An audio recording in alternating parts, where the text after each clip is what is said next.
Hi, Chris and Aris here, and today we're gonna discuss about 5 essential camera settings every beginner should know. Photography is a wonderful form of creative expression that allows you to create memories, tell stories, and explore the world around you. However, for beginners, the world of photography can be intimidating and overwhelming, with countless technical terms and camera settings to navigate. Understanding the basics of camera settings is essential to creating beautiful images and can make all the difference between a mediocre and a stunning photo.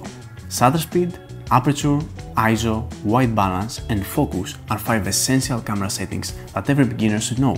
By mastering these settings, you can take control over your camera and create images that truly reflect your artistic vision.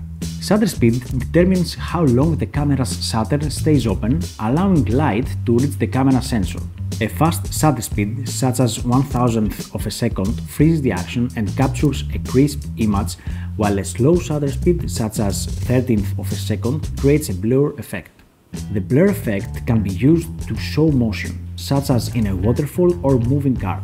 It can also be used to create a sense of house, such as in a busy city street. This is the camera's version of freeze tag.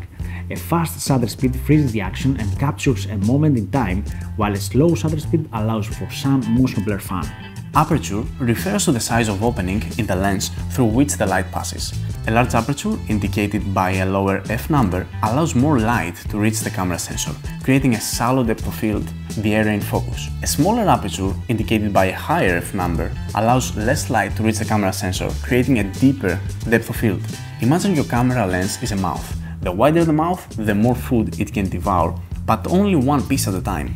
Similarly, a wider aperture, smaller f number, lets in more light but narrows the depth of field, focusing on one subject at a time. On the other hand, using a small aperture to capture a landscape with everything in focus, from the foreground to the background.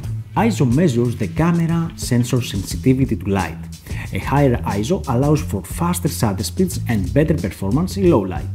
However, higher ISO can also introduce noise. A lower ISO produces less noise but may require a longer shutter speed or larger aperture to achieve the correct exposure. White balance adjusts the color temperature of the image to compensate for different lighting conditions.